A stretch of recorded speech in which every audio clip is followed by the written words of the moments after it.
top spot, yeah, which isn't an easy thing to do. It's not at all, not at all, not at all. So is it easier to chase from behind, if you say to be in second position, aiming for top position, or is it harder when you're at the top?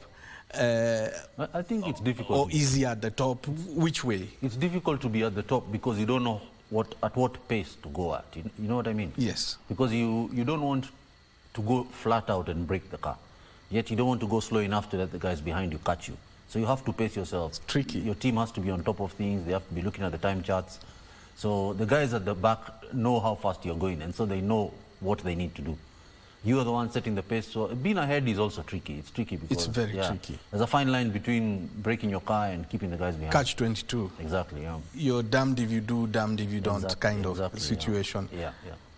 So you choose when to step on the gas and when to let go. Exactly, and hope everybody else either follows your lead or is slower than you. So it's tricky. It's tantalizingly close to the end, and here is where mistakes are made.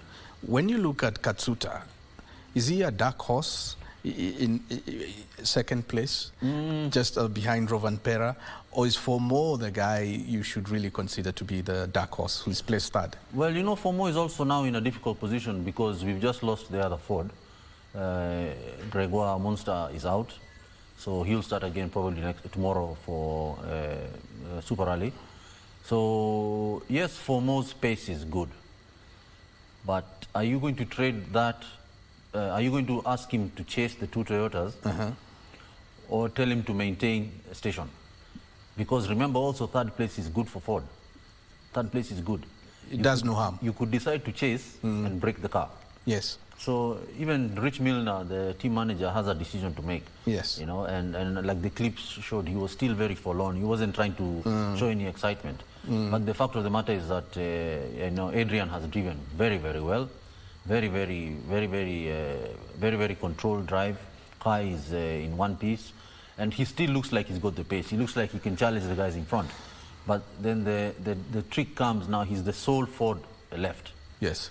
Do you ask him to go after these cars which have been traditionally much stronger?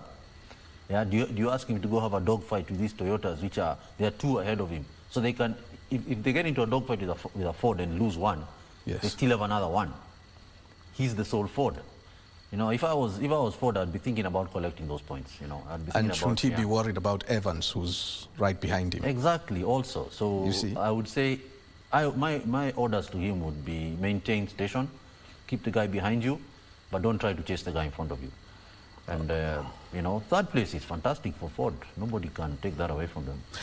Much anticipated rainfall, but quite hasn't fallen. But we saw there at the park a few raindrops. There's been rain, but definitely not in a way it would have made any sort of drama to the event. Sleeping Warrior is not yet done. It's still cloudy all around the area. It could still happen. The rains there are very localized. It could rain between kilometer 5 and 10. Like it did last year. Yes, like it did last year. It could rain between kilometer 20 and 25. Yes. And rainstorm. Then that causes a drama. So they're still not yet out of the woods. I think the first car just started into that stage, and you know, we'll see. But again, tomorrow is also a very long day. Can't take anything away from it. In order to collect the points, you must first finish.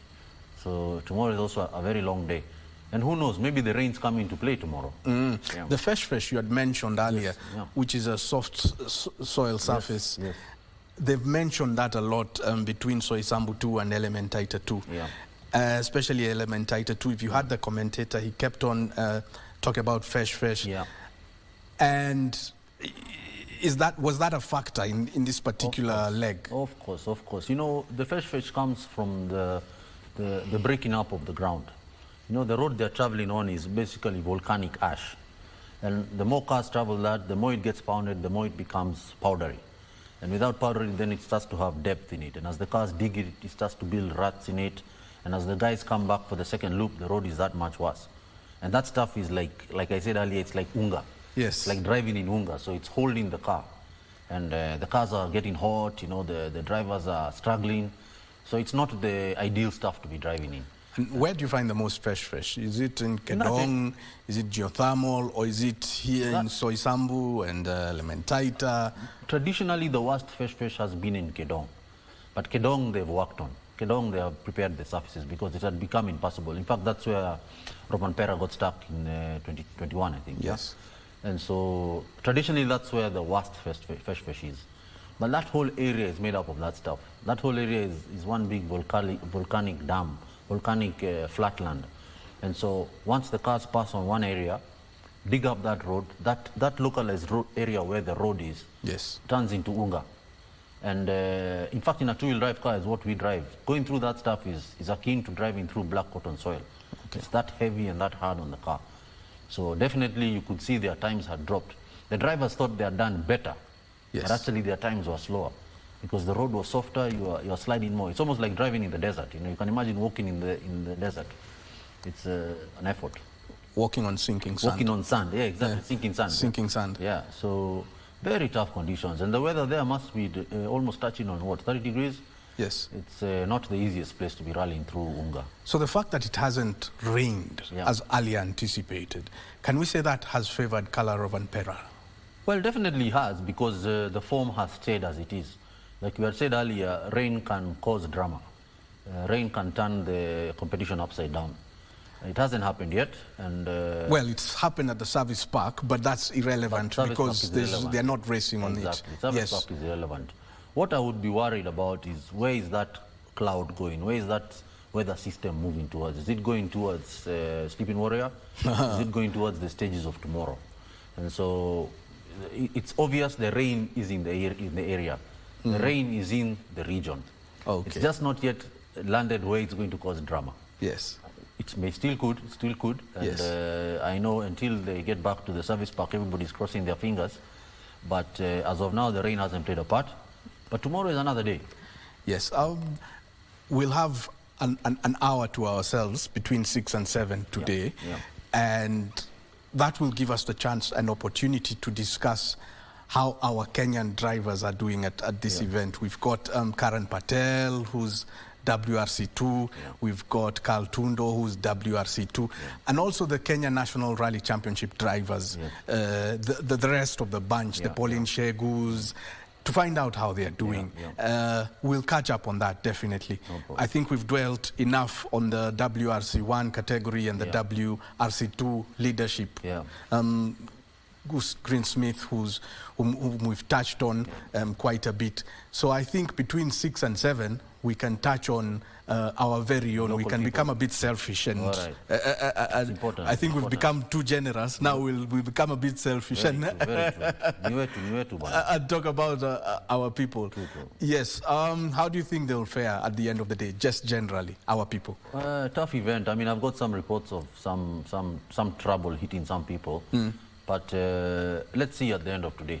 And that's our people in quotes. Of course, they are all our people, but you understand. Kenyans, our local drivers.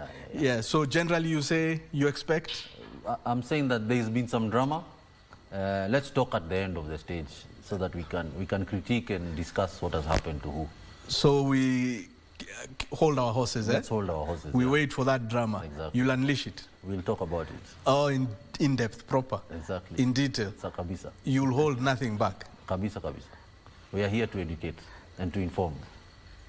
Okay, fine. Now it's normal programming. See you between 6 and 7. But at some point earlier than that, Daudi Kanja will be hosted by Topi Liambila on the Magical Kenya section that also touches on the Safari Rally Kenya 2024 edition.